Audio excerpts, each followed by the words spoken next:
As it's already introduced, I'm going to talk about good patterns in deep learning with TensorFlow. And a short disclaimer up front, this talk will not about deep learning and the theory behind it, but just implementation stuff and how you should write good code. And so I want to motivate a little bit why this is an important topic. And for that, of course, you have to start with examples where you can use deep learning. And the first, probably most famous example is called MNIST, which is about recognizing written digits by a human. And so this data set was already introduced back in the 80s, and it's nowadays used by the postal offices around the world to recognize the postal zip codes. And so that is an example how you can use machine learning. And another example, which is more recent and it's upcoming just these years, is for autonomous vehicles. They have to perceive their surroundings, and that can be done via computer vision. And in this example, the Kitty Road data set is about detecting, in this image you see in red, where there is a not drivable region, and in purple, where the vehicle can drive. And there's also another task in this image, not just the segmentation where you can drive and where you can't drive, but there's also the bounding boxes. And so this task is quite, it's a very difficult task, and you have many different goals you have to do. And so you need a good code structure to actually solve those problems efficiently. And we will need to solve such problems in the future much more than we already do. And so I'm giving this talk to make you ready for the next problems. And here's actually a data set that I collected myself. And it's for navigation for blind people, because blind people in parks, they have difficulties recognizing where the paths are, because with their stick, the path is very difficult to distinguish from the grass beside. And so that's a possible task that you can solve with machine learning, with deep learning and computer vision. And there are many tasks like those out there waiting for you to solve them. And so if you look around, lots of research going on, and I'm coming from a research background, and the problem is if you look at research code, there's the spaghetti monster. And I'm not talking about that flying thing with the spaghetti tentacles, but I'm talking about bad code. And in this example, you can see this code. It's a real model that's very popular. It's open source. You can all search it later if you want to, but I'm not going to tell you its name because I don't want to put them up front. And this code has 2,800 lines of code in a single file that defines your model and everything that you need for the deep learning. And if you want to build on top of that model, it's horror as a developer, because you have to understand so much code just to change something. And so what I want to tell you now is how you can avoid that spaghetti monster with your code. Because quite honestly, I'm a bit selfish. I want to work with your code, but I don't want to read your code if it's like the code in this example. And so I hope you will learn something in this talk. And then there's another reason why you should care. And there's this quote by Steve McConnell that there are 15 to 50 errors per 1,000 lines of delivered code.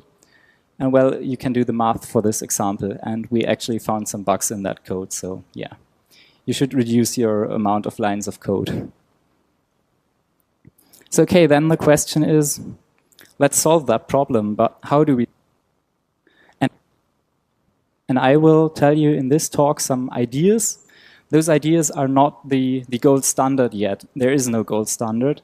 We have to evolve a gold standard. And so I'm just telling you ideas, and I hope you can evolve those ideas and take them into your own code and make your code better. And so yeah, let's tell you. So first, how does deep learning in a nutshell work? Because our code should reflect the actual thing we're solving to be understandable.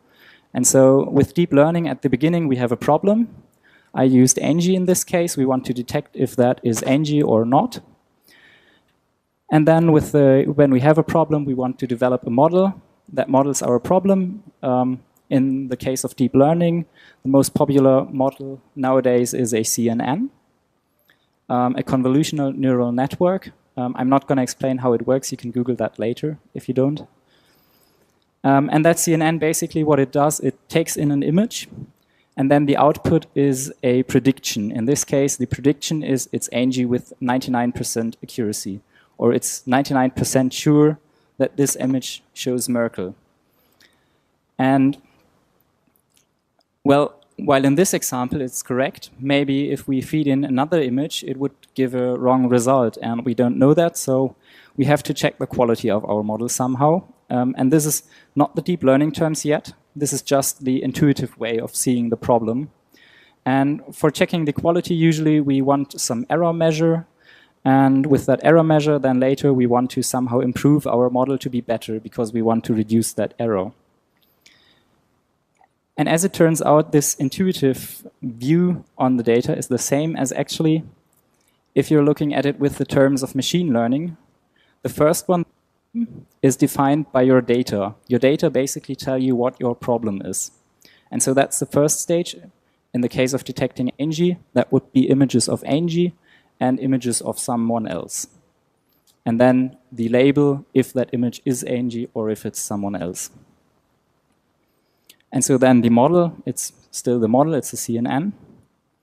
The error or the quality measurement is called a loss learning. And then the step is called the optimizer.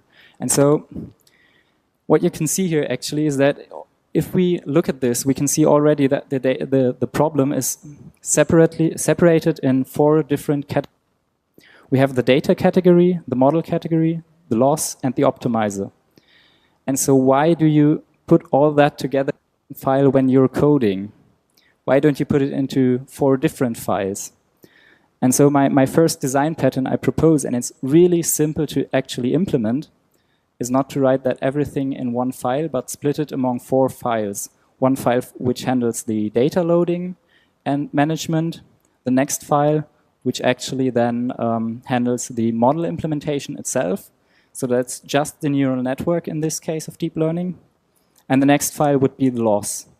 And what you commonly see if you look on GitHub, that people mix up the model and the loss especially. And that code tends to get unreadable. And then the last step would be the optimizer, which we can also separate. And so that basically should help you to get rid of the spaghetti monster to some extent.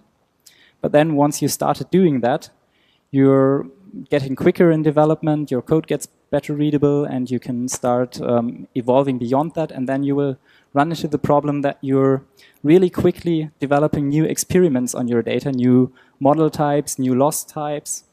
And then you're running all those experiments with different configurations, and you start to get, you're losing track of your experiments. You don't know what experiment was run with what. And so the next pattern, oh, damn it, wrong order. The next pattern is actually using a hyperparameter file.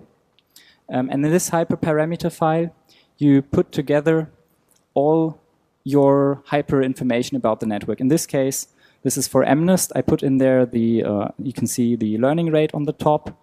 Then you can see there's some other parameters for the optimizer, like decay and more stuff. I put there where my stuff gets saved in which directories. And so later, when I'm looking at my results of the experiment, I can put that parameter file next to the results. And when I've done like 2 weeks of experiments, then I can look at the experiment which got the best results. I don't remember what the code for that result was, but I can look in the hyperparameter file, which tells me what configuration I ran.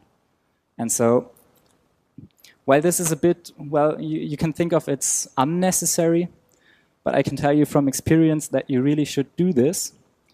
And the other hand is if someone else wants to try your code and tinker with your code, then he can look into the hyperparameters file and really quickly change like the data input directory or where the checkpoints are stored. And he doesn't have to look through all your code and find, okay, where does he save his stuff on /magic/ stuff with deep learning.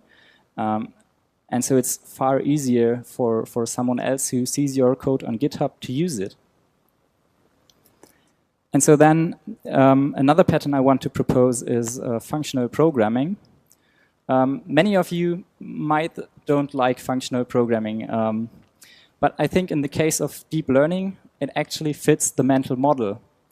Because I don't know who of you has heard a lecture on deep learning, but the first thing they will tell you is that a neural network is a universal function approximator. Already the definition of a neural network is function. So why do you use object-oriented code when it's a function and you can compose functions? And so then you new way about your neural network, and your code better matches your thought. Because you can think of, like I've shown on the bottom, if you have a detector network, it's composed not of one single network, but actually it's different functions. On the first layer, you can have, or on the first function you apply could be a feature encoder. In this case, I chose VGG. It's quite. And what that feature encoder basically does, it takes in the image, and then it turns that image into some set of features, and then you can apply the next function, and that function transforms those features into the labels.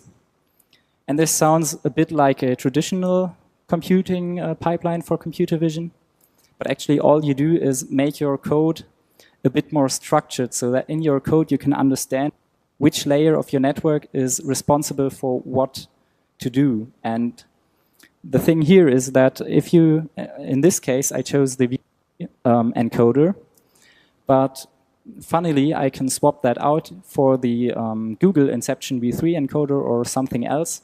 And if I have this functional approach, all I have to do is just swap out one function. And I can concatenate all those functions together.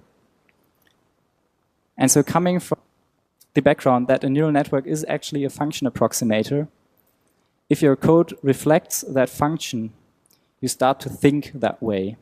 This might be a bit overwhelming at the first to understand and grasp, but if you start writing your code in a functional way, you will see how it changes your thought pattern compared to object-oriented programming in this case for the model.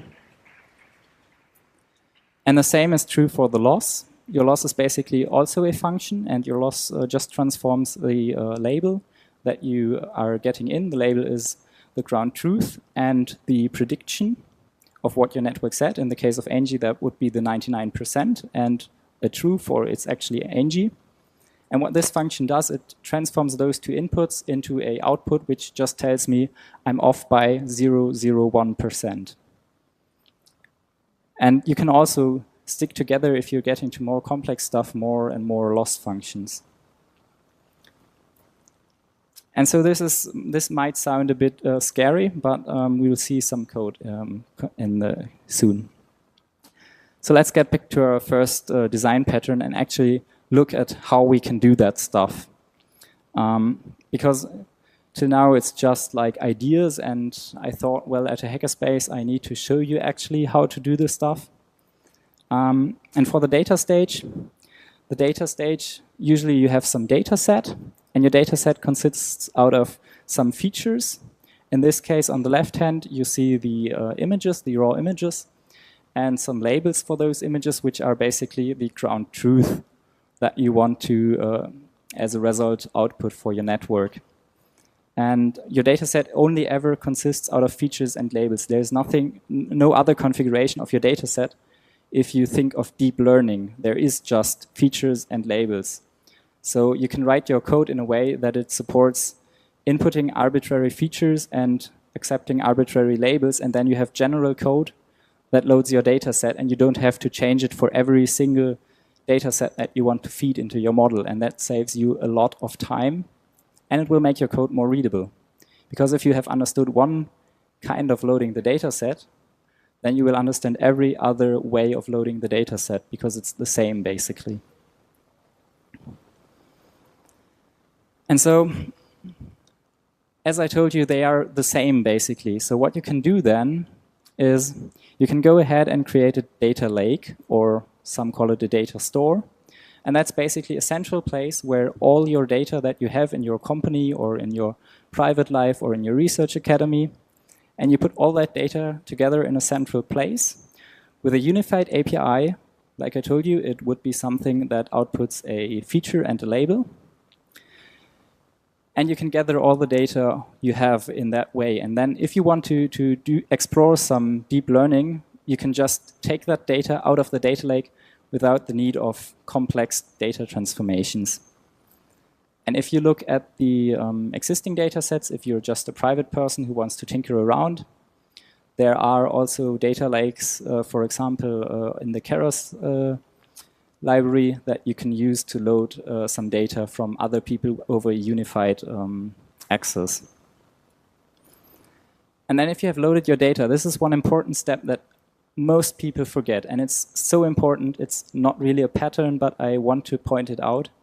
That's inspect your data. Before you start writing any model, have a look at your data. Is your data making sense? Do you have enough data?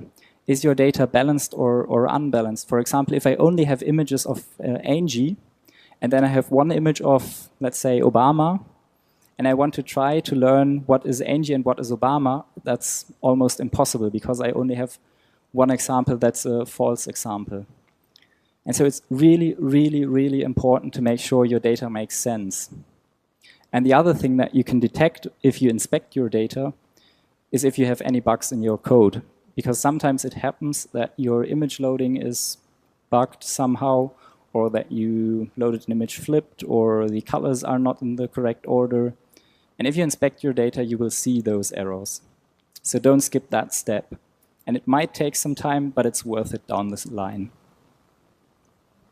And so how can you actually implement a data set or a data lake if you want to implement your own? Because I guess most of you want to tinker some and don't want to use a pre-existing one.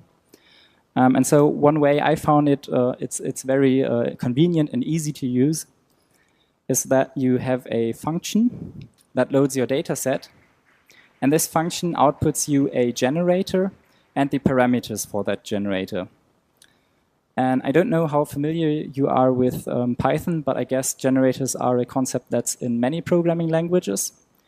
But there's one thing that's special to Python. Python has a weird way of multiprocessing.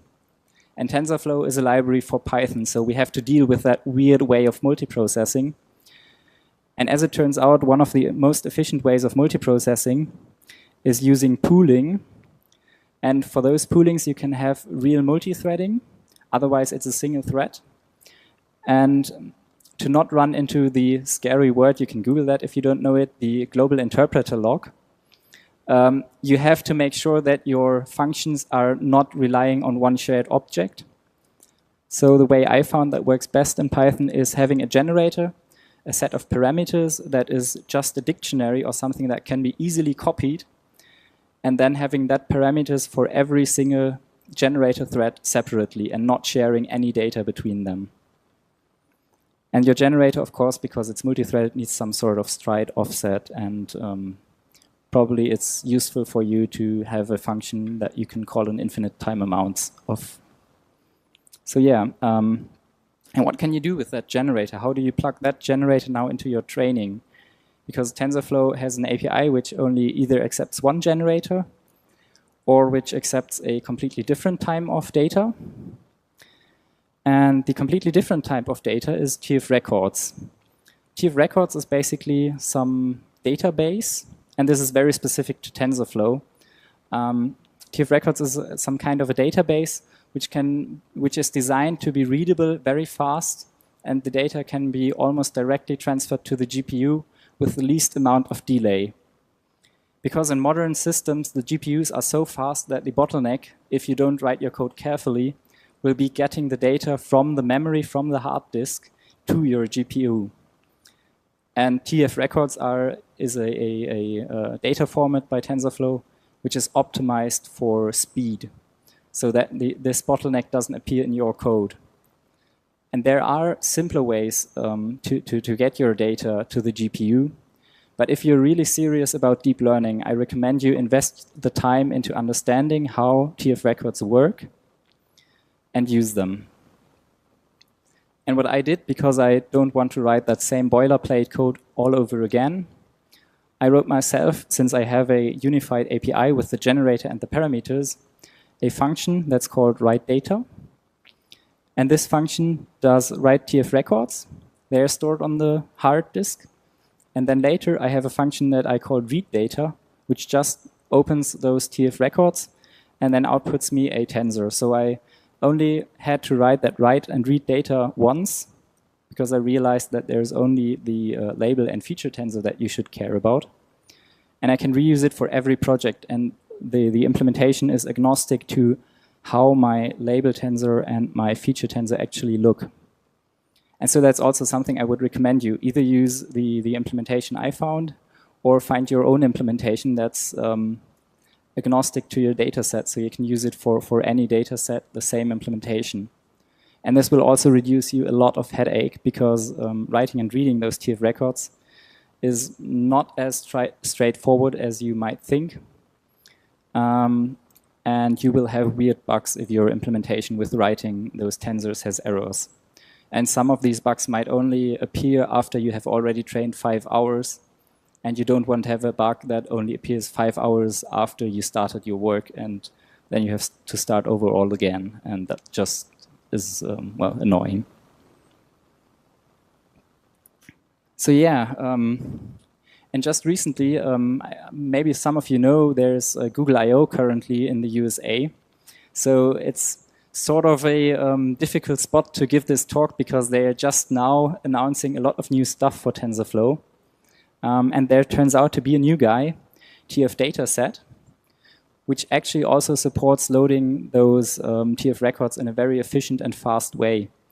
And I'm not yet sure how useful that method's gonna be, but maybe you should keep it on your radar in the future.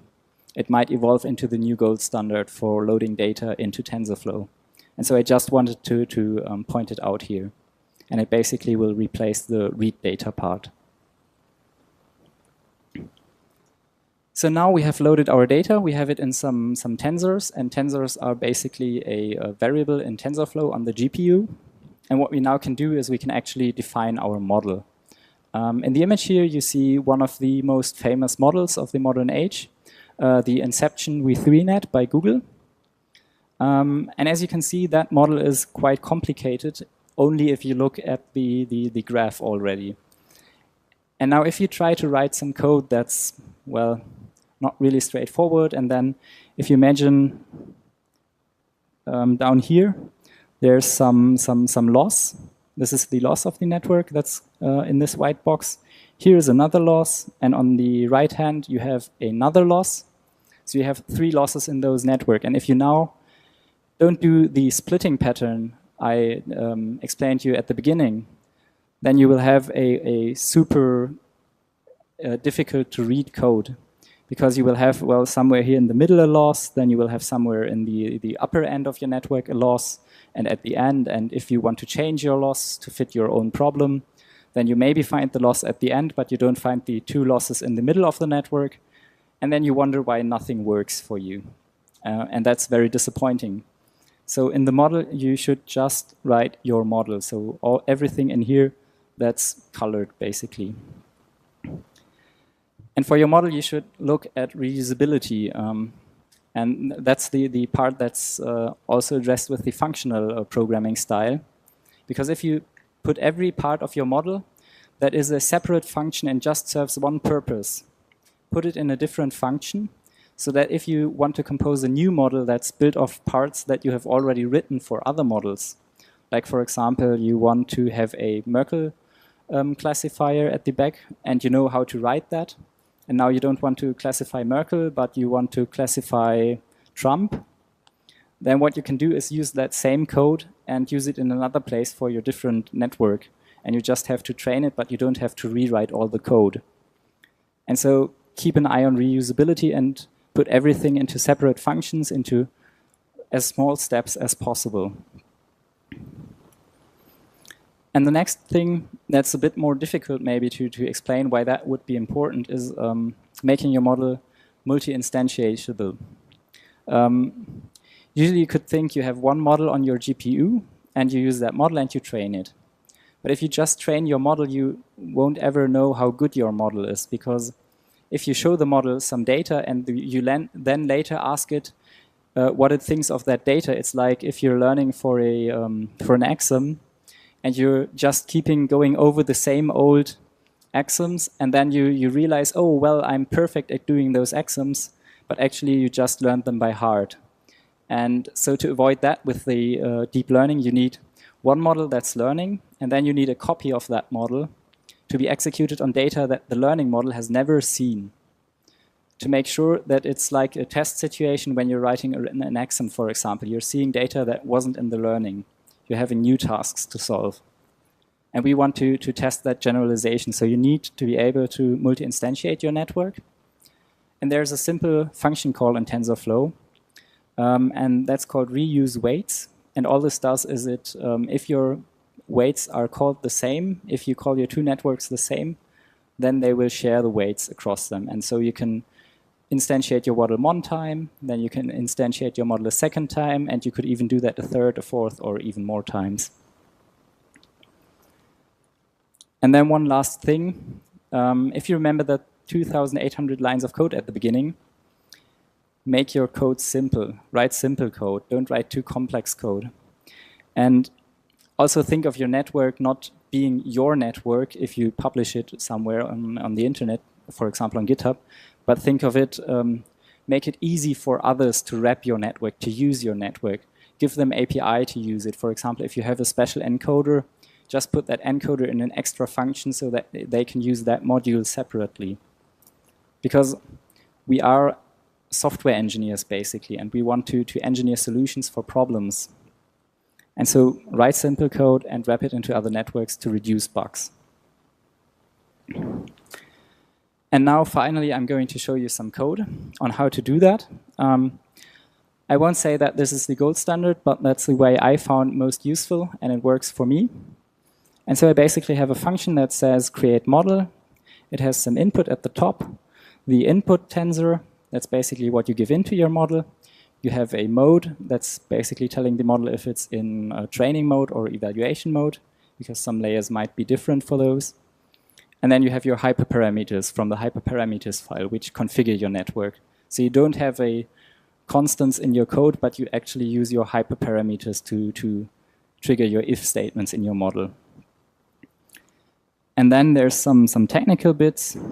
If you look here, the with TF variable scope, I'm not going to go into too much detail why you use it, but just use it because if you're inspecting your network in TensorBoard and you want to see the structure of your network, you can then there search for this variable scope, in this example, MNIST network, and you can easily find again your network, because if you're having large networks or even medium-sized networks, it tends to get messy in that view. And then the next thing, the scope reuse variables, basically tells you if I'm not in the training mode, but actually in the evaluation mode, use the variables of the training network. And then at the bottom, you want to define your network. In this case, I left a blank here because that would be a little bit more code. And basically what you then want to do is that I found the easiest way to make your model reusable is just outputting a dictionary which contains every important layer of your network. And one important layer is your logits. That's the layer that's before the softmax layer. Then, of course, the softmax, it's the probabilities that your network outputs. But also, if you have a feature encoder in your network, it might be the feature encoder that's an important layer that you want to return in that dictionary. And what this enables is if someone else is using your code, he can just call the create model method, and then he can print that dictionary on the console and dig into it and look, what tensors do I have? What shapes do they have? Do they work for my problem or not? And so this is a very easy interface. I think everybody can implement dictionaries. It's nothing too difficult or scary. And so I think this is a simple way of doing it, and you don't need complex solutions. And also you have to think of we want to write kind of functional code. So we want to output every side effect that we have, and the model is the side effect of the create model function. And so then on this slide is what was on the previous slide, the to-do. It's actually quite readable, but you don't have to read that. The code is on GitHub if you're interested in the details. But basically, this is the complete implementation of a network that solves MNIST. And the most important thing on this slide is that if you can, you should use the tf.layers API. The tf.layers API is an API that's well tested, and you have lots of predefined layers that you can just stick into your network. For example, convolution layers, dense layers, max pooling layers, and you don't have to re-implement them with additions and multiplications from scratch. And it's a well-tested and much-used library. So then we have defined our model. We have our create model function, and that model was the code from the previous slide. And now the next step would be looking at the loss, at evaluating how good our model actually is. And the loss function you see on this slide is the loss function from the previous model.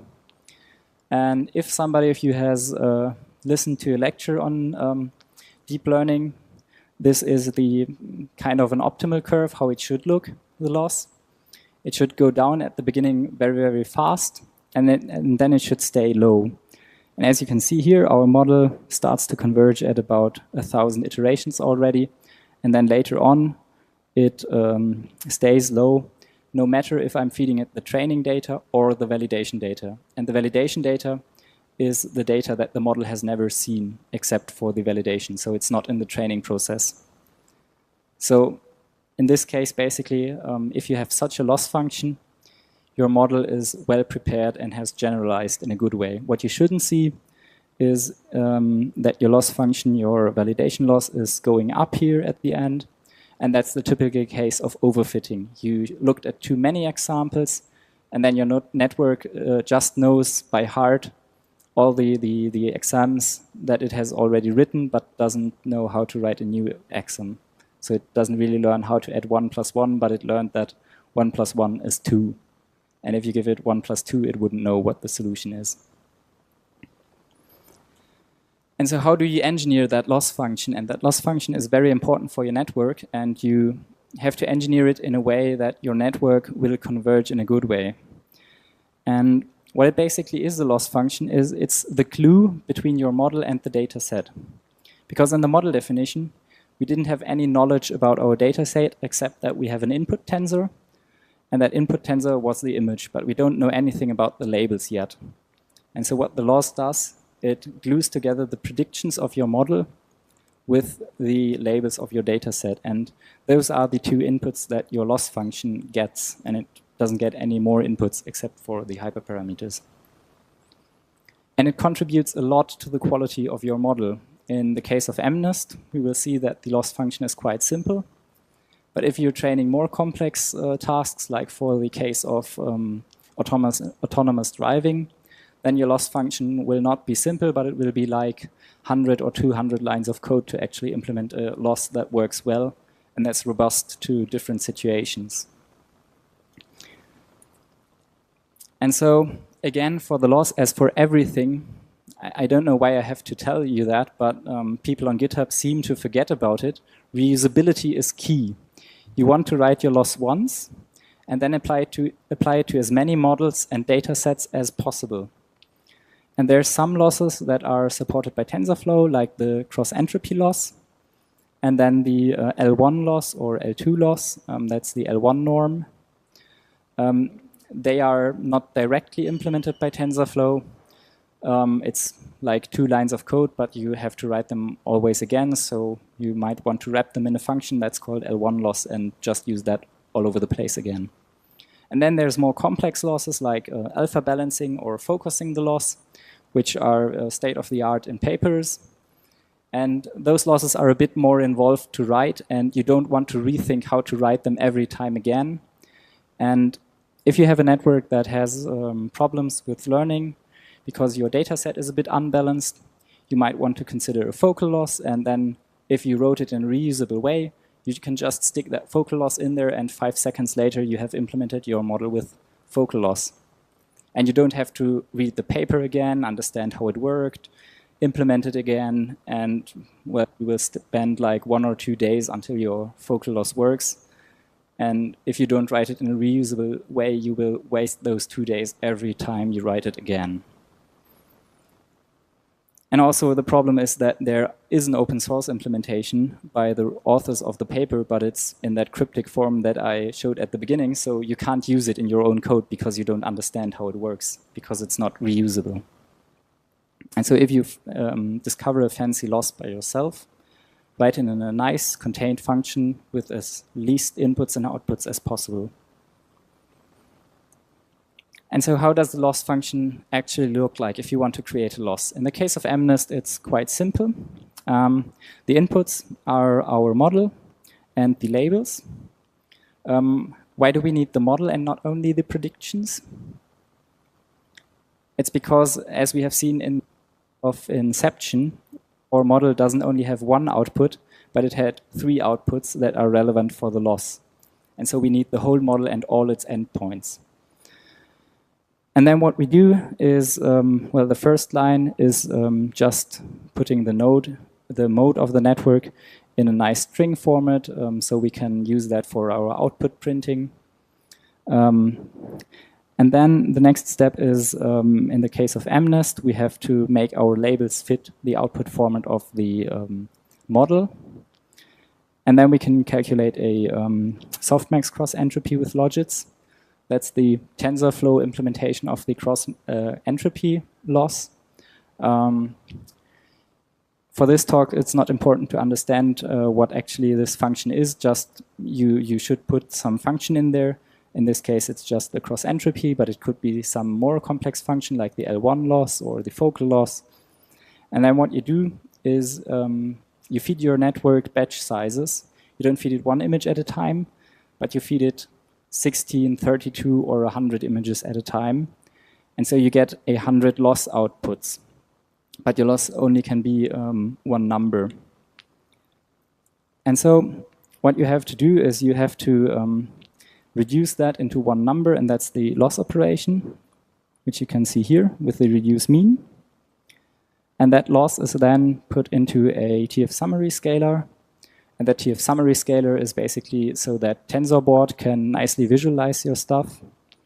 And the metrics is another way of putting it into a way that you can visualize it. We will see later what the metrics are useful for. And so the 2 things that your loss basically returns is first the loss operation. That's the operation that you have to optimize. That's how bad your network is, the error. And then the metrics, those are, you can don't only have 1 loss, but you can have all kind of other metrics that later will tell you how bad your network is performing, because the loss is only 1 number. And as you might already know from traditional debugging, it's good to not only have 1 number of your code, but have several numbers that you can dig into. And so then when we have this loss number, we can go to the optimizer. And the optimizer happens to be in TensorFlow the simplest part that you can imagine. It's just 1 function call. There's the TF train library where there's the optimizers, all common optimizers are implemented there. They're in a nice clean interface. You just give them the learning rate, some optional parameters, and then you tell them what they should minimize. And in this case, they should minimize the loss. So the optimizer is no magic at all. And so now we have seen how we can implement those 4 stages. The first stage was with TF records, the second was the model CNN, the third the loss that we've seen, and the optimizer was that 1 line of code. And then with that optimizer, we have to call that optimizer, and the way TensorFlow works, it first creates a compute graph, and that graph is not executed, it's just defined. And by just defining the graph, nothing happens. And so you have to execute that graph. And what you can use to execute it is the TF estimators API. That's pre-written for you, but it doesn't support very well the way of evaluation and training at the same time. But they're changing the estimator API right now, so maybe in a month or so, the estimator API might be a very great way to do this, so I wanted to point it out here. Here's some code that you can also see on the GitHub, but for the sake of time, I won't go into detail. This is just the proof that all the patterns that I described to you earlier are compatible with the estimators framework. And the way I did it was because I didn't like the estimators and they weren't giving me the flexibility. I started customizing them via callbacks, or I wrote them in a such easy way that I could re-implement parts of it as I needed.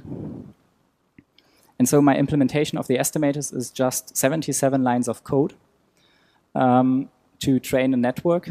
And I guess 77 lines of code is quite easy and quick to understand instead of like 1,000 lines of code that are split upon dozens of files like the estimator. And what I have in this estimator package by myself is just a train and evaluate method and an easy version of it that's even simpler. We'll see an example of the easy version. And so what does this train and evaluate do, and what does the estimator do? What they do is they merge those summaries that we defined in the loss. If you remember, we had that TF scalar thing where we told it, okay, we want that loss to be visible to TensorBoard. And they have to be merged with all those values, and then they have to be written into a log file. That's the first two things you have to do. And then you have to save your hyperparameter file into the log directory, because if you don't do that, the hyperparameter file is completely useless because you have it when you start the training, but not later when you look at your results. So you should, that third step is the really important step, and that's the step that the TF Estimators API doesn't do, for example. And then the last step is a training loop, which is basically just a for loop, which calls your training operation and your summary operations, and maybe some callbacks that you passed in. And so here's all the code that you need to write a neural network. It's that clean and simple. You just go at the top and define your, you import the helper functions, the easy train and evaluate, the hyperparameter loader. I've pre-implemented them. I will put the GitHub link at the end. And then you import your own create model function that you have written somewhere, for example, for MNIST. Then you import your loss function. And after that, you then load your hyperparameters using the load params method, and you call the easy train and evaluate using your hyperparameters, your model, and your create loss. And I guess everybody in this room, even if you don't really program Python, will understand what those lines of code do. And they're simpler and less code than the 2,000 lines of code we saw at the beginning. And also, we have seen how the complete loss was implemented. That were like 10 lines of code. We have seen how the model was implemented. And so all those pieces, it's quite little amount of code that you have to actually write to do deep learning with those patterns. So you don't need 2,800 lines. And so to sum it up, what patterns I found the most important, there are the first three patterns. The first was splitting everything into data, model, loss, and optimizer, and treat it as 4 separate parts so you can reuse them. The second was functional programming, because a neural network is a universal function approximator. Keep that in your mind when you're developing it.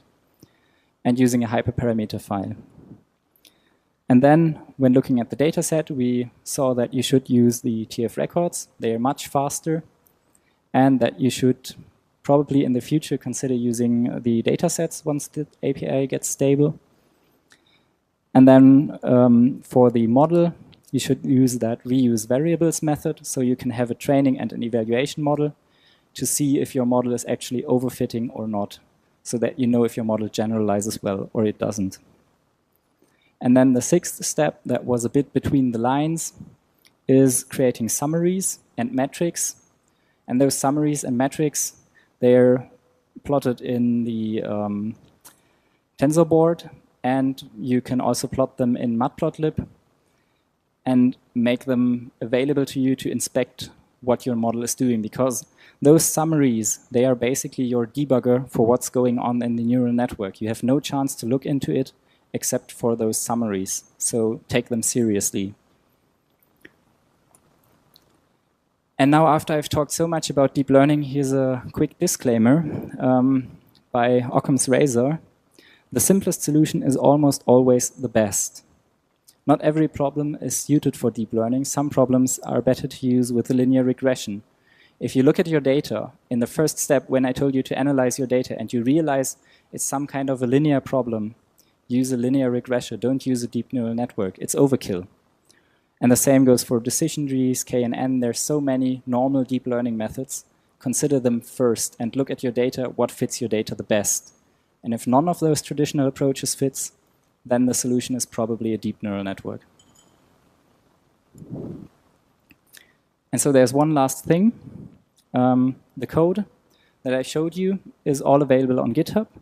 In my GitHub repository, starttf, I have on the main README there the examples, the exact same examples that we saw in this slide. And there's also the implementation of the write data, the read data that you can dig into detail if you are interested, or just reuse it if you want to. And if you want to know how to actually implement something, visit my workshop later. And so with that, I'm open for questions.